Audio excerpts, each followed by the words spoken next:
के छ तिम्रो मनमा के छ भनिदेऊ न के छ मनै छु कि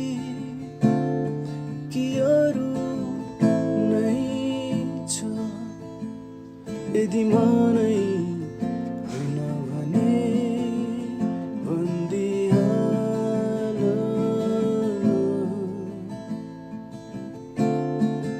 हावा जस्तै मलाई